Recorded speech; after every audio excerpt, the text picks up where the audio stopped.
Серија на предавања наречени Основи на планинарење организира планинарскиот клуб Јелак од Тетово. На нив тематски се обработуваат различни интересни точки, а ги држат искусни планинари, лиценцирани водичи и маркацисти, луѓе кои имаат знаење и сакаат да го споделат со сите. Предавањата се наменети и за останатите заинтересирани граѓани кои сакаат да стекнат основни познавања за планинарењето.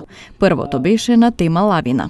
Планинарскиот клуб Јелак од Тетово држи презентација од она што треба да го држиме за нашите членови, а тоа се лавини и она што треба, кои се опасностите за добро планинарење.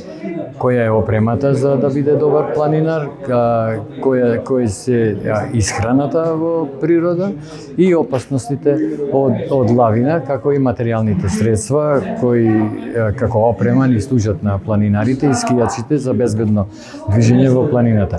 Илија Димитриевски, долгогодишен планинар, потенцира дека сите кои сакаат да се занимаваат со планинарење треба добро да се едуцираат и да ги почитуваат правилата за да нема несреќи, но и да ја почитуваат природата. Порано имало дисциплина која се организирало, например, и планинарски маршеви и тие работи, организаторот организирал служба која што држала ред у колоната како се одело према Варфли, каде на кое место се одело. Сега никој никого не ферма. Сега ти му викаш одите еден по еден обдел понако, они група цела, други се делат, одат од друга страна, така да неминовно може да дојде до некоја несреќа. Барбара Стевческа, која од неодамна започнала да се занимава со планинарење, вели дека токму ваквите предавања се од голема корист за сите кои сакаат да се занимаваат со оваа активност. Реално, како релативно нов планинар, кој што се занимавам со планинарење, во март направив една година. Многу ми значат овие обуки и предавања. Претходно сме биле учесници на оние зимски школи каде што се предава за опасностите и за движењето во планина, за движењето во групи.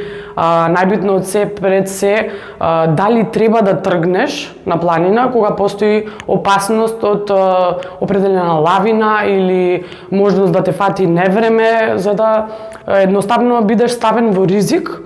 Затоа што пред се целта на планинарењето не е само да стигнеш до врвот, туку и да се вратиш безбедно дома.